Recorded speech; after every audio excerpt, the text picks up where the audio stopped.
बिस्मिल्लाहिर्रहमानिर्रहीम। अस्सलाम वालेकुम। आपने सोशल मीडिया पर एक पोस्ट अक्सर देखी होगी जिसमें लिखा होता है कि मरने वाला जो है वो अपना कफन नहीं पहन सकता तो कब्र में दफन हो जाने के बाद आपकी क्या मदद करेगा। तो इस पर जो उनके हमख्याल लोग होते हैं वो फिर बड़ा अप्रिशिएट करते हैं, बड़े कमेंट्स और लाइक्स भी उनको मिलते हैं, तो वो बड़े खुश होते हैं कि हमने बड़े कमाल बात की है। असल बात ये होती है कि इस तरह की जो बातें होती हैं वो सिर्फ एक जहन की इख्तरा होती हैं और उनकी सोच का आउटकम होती हैं। उनका कोई शरीयत के साथ कोई लेना देना नहीं होता, कोई मुताबिकत नहीं होती। वो सिर्फ एक अकली ढकोसला होता है जो वो चला देते हैं और उस पर बड़े खुश होते रहते हैं। और इन लोगों की अपनी कोई स्टडी नहीं होती, वो अपनी अकल से ही बातें करते रहते हैं। तो इस पर मैं आज बात करूंगा कि जो अल्लाह का वली होता है मरने के बाद या ज़िंदा होते हुए किस तरह से फैज़ देता है। एक बात मैं आपको शुरू में ही क्लियर कर दूं, जो अल्लाह का वली ज़िंदा हो या मुर्दा वो फैज़ अपनी रूहानी ताकत से देता है। सबसे पहले मैं एक मिसाल के ज़रिए ज़िंदगी और मौत का कंसेप्ट समझाता हूँ आपको। देखें, इसकी एक मिसाल देता हूँ आपको कि हम लिबास पहनते हैं और लिबास पहन के हम सारा दिन अपने ऑफिस में और जगह जगह जाते हैं, तो लिबास हमारे साथ रहता है और हमारा जिस्म जो है वो छुपा रहता है। लोगों को हमारा लिबास नज़र आता है, लिबास चलता फिरता नज़र आता है। जब शाम को हम घर पहुँचते हैं तो वो लिबास हम चेंज करते हैं तो दूसरा पहन लेते हैं। तो अब लिबास जो है वो स्टैटिक हो जाता है, रुक जाता है और हम उसमें से निकल आते हैं।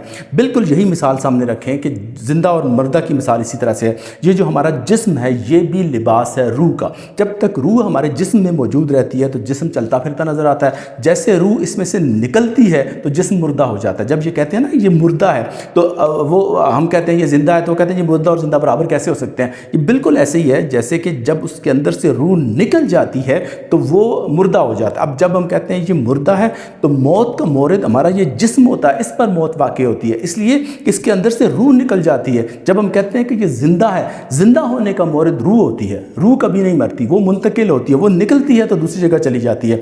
तो ये कंसेप्ट आपने समझना है। तो क्योंकि जो लोग मरते हैं ना, तो हदीस बुखारी शरीफ के अंदर एक रिवायत मौजूद है कि जब आप मुर्दे को दफन करके लोग चलते हैं तो मुर्दा उनके कदमों की आहट भी सुन रहा होता है। तो आप ये देखें कि अगर वो जो सुन रहा होता है, तो अगर वो बिल्कुल मर के मिट्टी हो चुका है तो वो क्या सुनता है, तो फिर फरिश्तों ने आके किससे हिसाब लेना है। तो असल बात यह है कि वो रूह है, वो रूह सुन रही होती है। तो इस पर मैं एक बुखारी शरीफ की एक और रिवायत आपके सामने बयान करता हूँ कि जिस वक्त जंग बदर हो चुकी थी और जो 24 सरदार मारे जा चुके थे कुरैश के, तो आकल इस्लाम ने उनको फिंकवा दिया था एक अंधे कुएं में। तो अगले दिन आकर इस्लाम सहाबा इकराम के साथ बदर के मैदान में गए और वहाँ जाकर उन काफिर सरदारों को मुखातिब किया कि है फलां बिन फलां, है फलां बिन फलां, नाम ले लेकर कि आप बताओ कि जो अल्लाह ने वादा हमसे किया था वो तो पूरा हो चुका है, जो तुम्हारे साथ अजाब का वादा हुआ था वो पूरा हुआ या ना हुआ।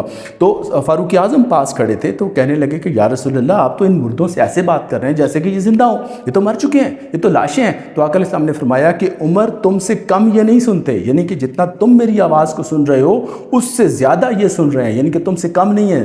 तो इस मतलब ये है कि वो भी बराबर मेरी आवाज़ को सुन रहे हैं। तो अब वो कैसे सुन रहे हैं, वो तो मुर्दा लाशें थी। असल बात यह है कि जो उनकी रूहें थी ना, जो उनकी जिस्मों से निकल चुकी थी, वो रूहें भी वहीं पे मौजूद थी और वो आकल इस्लाम की पूरी बात को सुन रहे थे।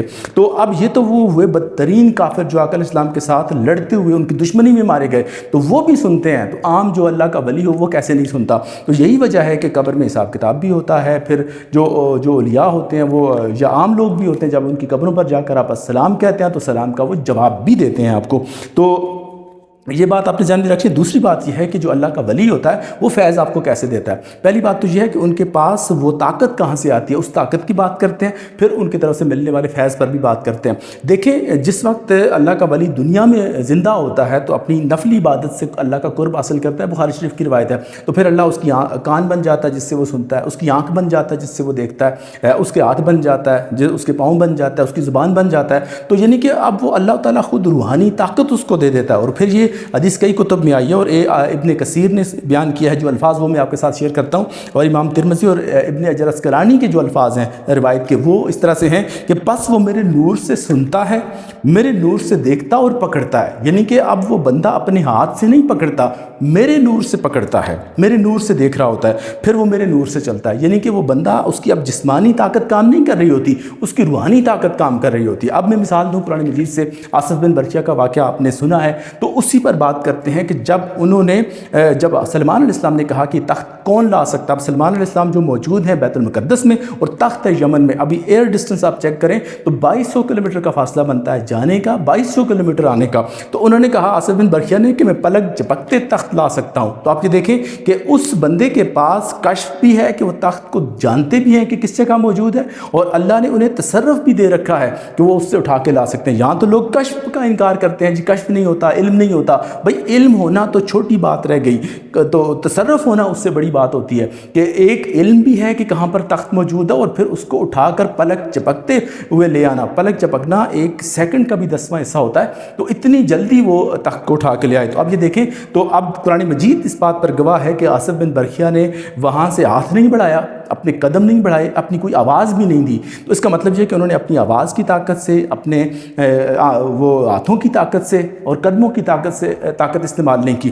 انہوں نے اپنی نگاہوں کی طاقت استعمال کی اور توجہ کی طاقت استعمال کی۔ تو اپنی توجہ کی طاقت سے، اپنی نگاہ کی طاقت سے وہ تخت پلک جھپکنے میں اٹھا لیا۔ اب دیکھیں جو ہمارا جو سسٹم ہے انٹرنیٹ کا، تو یہ بھی جو فائبر آپٹکس ہے، ہمارا جو ویڈیو ہوتی ہے یا ہمارا آڈیو میسج ہوتا ہے وہ کنورٹ ہو جاتا ہے روشنی کے اندر، تو روشنی ودن سیکنڈز اگر دنیا کے دوسرے کونے میں پہنچ جاتی ہے۔ بالکل اسی طرح سے جب روحانی طاقت مل جاتی ہے کسی کو، تو وہ اپنی روحانی طاقت سے پلک چپکتے ہوئے چیزوں بڑے بڑے کام ہو جاتے ہیں۔ تو یہی بات ہے کہ جب اللہ کے ولی کو ایک روحانی طاقت مل جاتی ہے تو اس کی وفات پر اس کی طاقت ختم نہیں ہوتی۔ میں نے آپ کو بتا دیا کہ یہ طاقت اس کے جسم کو نہیں ملتی، اس کی روح کو ملتی ہے۔ تو جب اس کی روح کو یہ طاقت ملتی ہے، تو جب وہ بندہ قبر میں دفن ہو جاتا ہے تو روح اس کی طاقت برقرار رہتی ہے، بلکہ اللہ اس کی طاقت میں مزید اضافہ کر دیتا ہے۔ تو اب وہ جسم اس کا آزاد ہو چکا ہے۔ حدیث میں آتا ہے نا کہ مومن دنیا میں اس کا قید خانہ ہے اور موت اس کی آزادی ہے۔ تو اب یہ دیکھیں کہ جب وہ فوت ہو جاتا ہے تو اس کی جو ہے نا وہ جسم، اب روح آزاد ہو جاتی ہے، تو وہ مزید طاقتور ہو جاتی ہے۔ تو یہی وجہ ہے کہ جب آپ کسی اللہ کے ولی کو اس کے مزار پر جاتے ہیں تو ان کی توجہ کی طاقت آپ کو ملتی ہے، وہ اپنی توجہ سے آپ کو فیض دیتے ہیں، اور جب وہ اللہ کا ولی دور ہوتا ہے تو تب بھی ان کی روحانی جو توجہ کی طاقت ہے اسی سے آپ کو فیض ملتا ہے۔ تو یہ کہنا ہے کہ یہ مر چکے ہیں، تو موت جو ہے نا جسم پر وارد ہوتی ہے، اس کا مورد جسم ہے اور زندگی کا مورد ان کی روح ہوتی ہے۔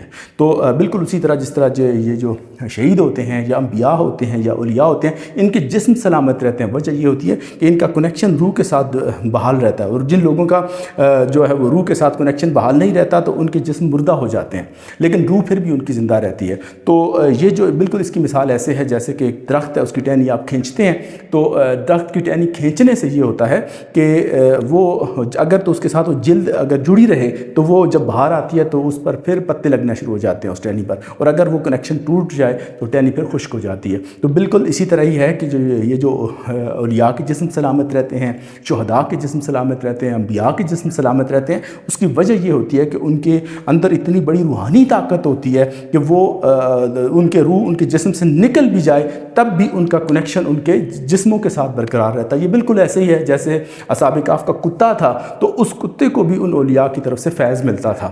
تو اسی طرح سے ہمارے جو اولیاء ہوتے ہیں یا شہداء ہوتے ہیں یا انبیاء، ان کا جو روحانی فیض ہوتا ہے یہ اپنی روح کے ساتھ منسلک رہتا ہے، جڑا رہتا ہے۔ تو اللہ تعالیٰ سمجھنے کی توفیق عطا فرمائے۔ جزاک اللہ۔